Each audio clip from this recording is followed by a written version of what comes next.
All right. Well, it is 11:30 and welcome everyone. Welcome to WorkVibes, a 15-minute webinar to explore careers. Today, we're going to dive into what it's like to be a medical lab technician, or MLT for short.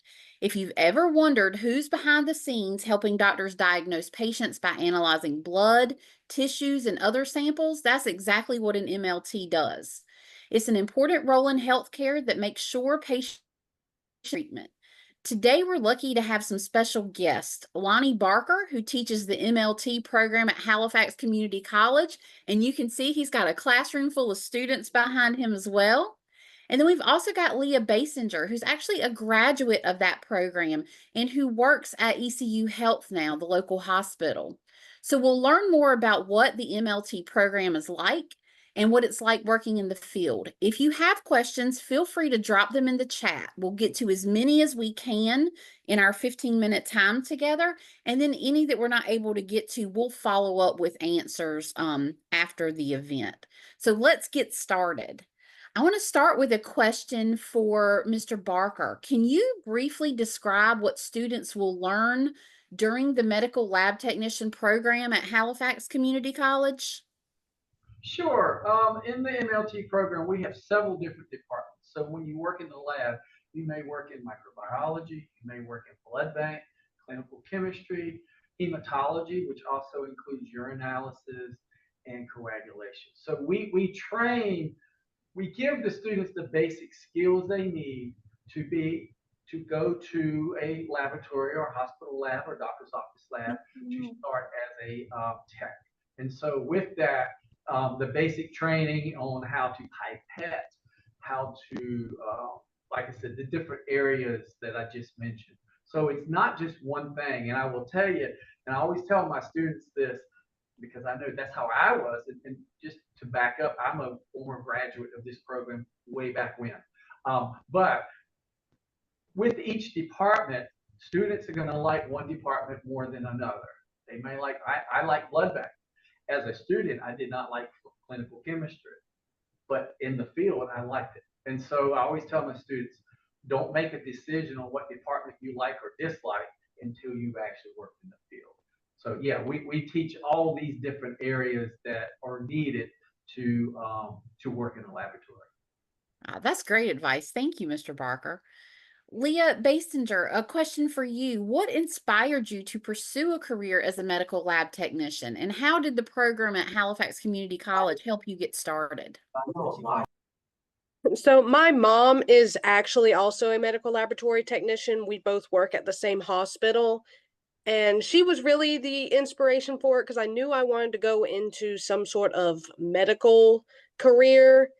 It just took me some time to decide, but once she and I talked quite a bit on it, and I knew I didn't want to be a nurse. I knew that from the get-go.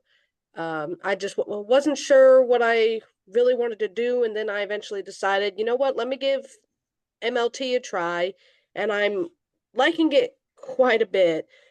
And the program itself, it's a very good program. I enjoyed my time with Lonnie and Wendy, my teachers. Of course, since I'm a graduate now, I can't call them by their last names anymore. I really did enjoy my time, and it gave me a lot of insight into just how lab works, especially when I got into my clinicals.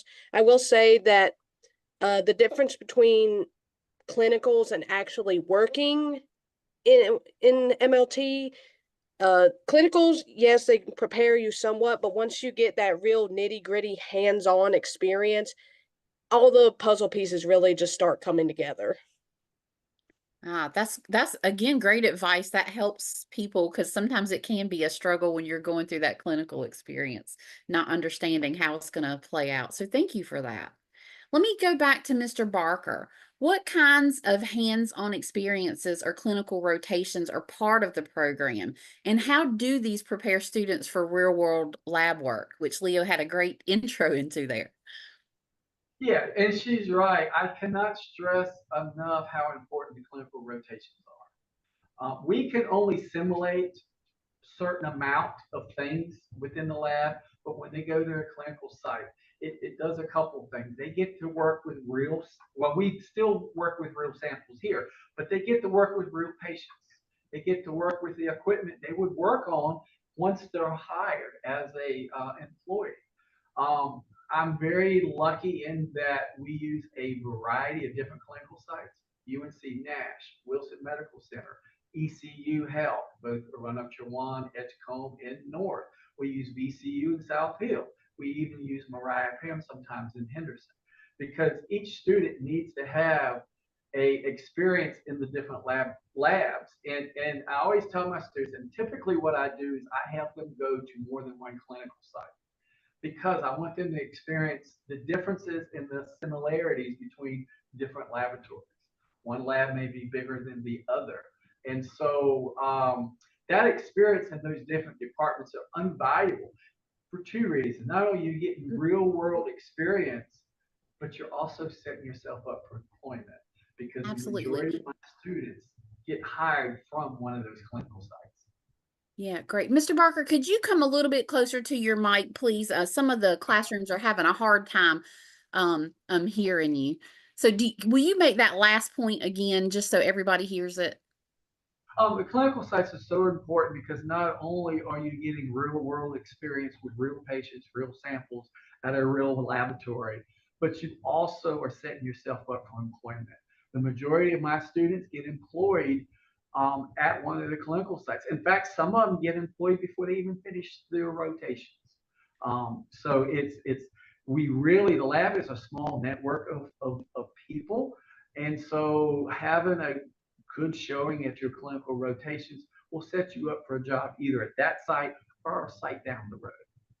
That's wonderful, because we know that sometimes it can be really hard when you graduate to find a job. So if you've already got those connections, that is definitely a bonus. Leah, could you describe a typical day working as a medical lab technician at the hospital? For me at least, when I get there, if I'm not already going to the department that I'm assigned to that day. So we have 3 people that work evenings, and we don't have much micro anymore, so we don't need a 4th person. We just need someone to cover chemistry, hematology, and blood bank. So typically, I'm getting in there, I'm figuring out what's going on in my department, because I always check which department I'm in for the day before I get there. Uh, because usually the first shift person is probably wanting to go on break, so I'm figuring out what's going on. Say for example, I'm in chemistry today, so when I get in chemistry, I'm going to pull up my outstanding patient test list to make sure everything's running. I'm going to check my analyzers to make sure I have everything I need. It's really just a lot of getting ahead of the game in terms of being prepared for how the rest of your shift might go. Evenings, afternoons into evenings are typically a little slower most days than the early mornings or into just before noon, when most of our outpatients and oncology patients are coming in to get their blood work done. So it's in terms of work volume, it's less that I deal with, but I also do a lot with our send out tests. Me and my coworker Victoria, we're like the main send out people. So we get everything put together and where it needs to be before our couriers get there at certain times. From ECU, we actually have 3 couriers and we send also to Mayo Clinic and LabCorp as well, but we only get 1 courier a day.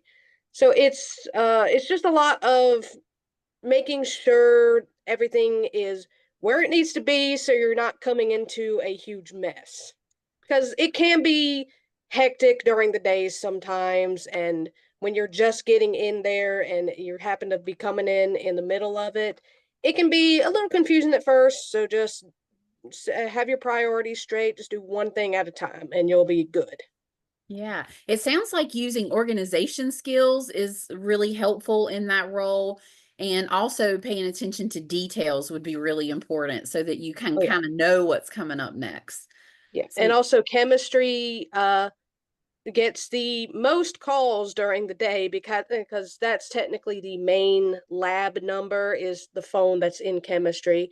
So I'm getting calls from nurses, doctors, occasionally patients if it's something I can answer. If it's not, I transfer them to where they need to go. It's just a lot of multitasking. It can be in hematology and blood bank as well. Actually, yesterday we had a suspected transfusion reaction, so the blood bank tech was in there for a while. So me and the other tech yesterday were handling the main lab and we're helping her as much as we could. yeah, and Leah, when you say chemistry, for those of us that aren't familiar, what type of lab work? Because, like, I know when I get lab work, what they call that. So, can you tell us what they would handle in chemistry?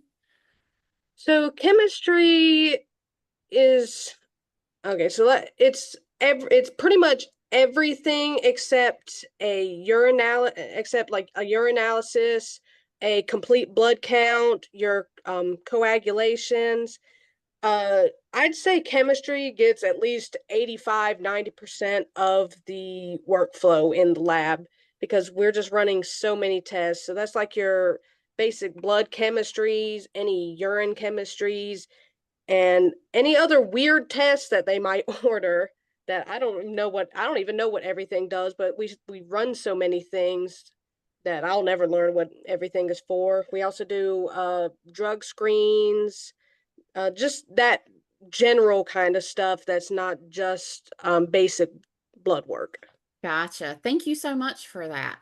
And I think we have time for just another question or two. So, Lonnie, let me ask you, what qualities or skills do you believe are the most important for students in order for them to succeed in this program? Well, I think Leah and yourself had touched on something. You got to be organized. You got to be able to multitask. And you've got to pay attention to details. I think those are probably the three things that are most important because you got to remember at the end of what you're doing is a result. And the physician is going to act on those results. 70 to 75% of all diagnosis and treatment are based on lab results. And I always tell my students, so doctors want it to be accurate and timely, but accuracy is the most important. So we've got to pay attention to details. We got to be able to do three things at once, including answer the telephone, which is what I hate. But yeah, organize, attention to details, and multitask, I think are the most important things. Awesome. Thank you for that. And not to put your students on the spot, but if any of your students are willing to share with us something interesting, what's been the most interesting part of the program, we'd love to hear from them as well. Don't Again, everybody talk at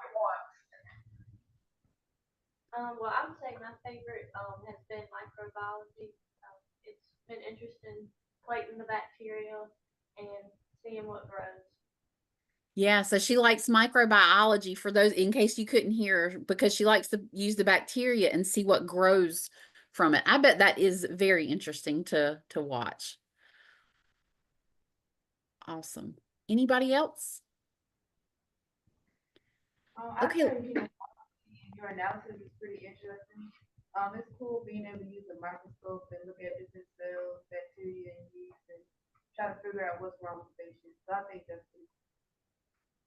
Yeah, I think I caught some of that, Lonnie. Could you say that for us again? I said hematology and urinalysis is cool. Because I like being able to use a microscope and look at different cells, bacteria, and yeast, and figure out what's wrong with patients. So that's interesting. Yeah, thank you. Yeah, using the microscope, I would imagine is a fun skill to learn and have. So let me ask this last question because we're almost out of time. What advice do you give students, Leah, who might be considering enrolling in the MLT program if they aren't sure that's the right path?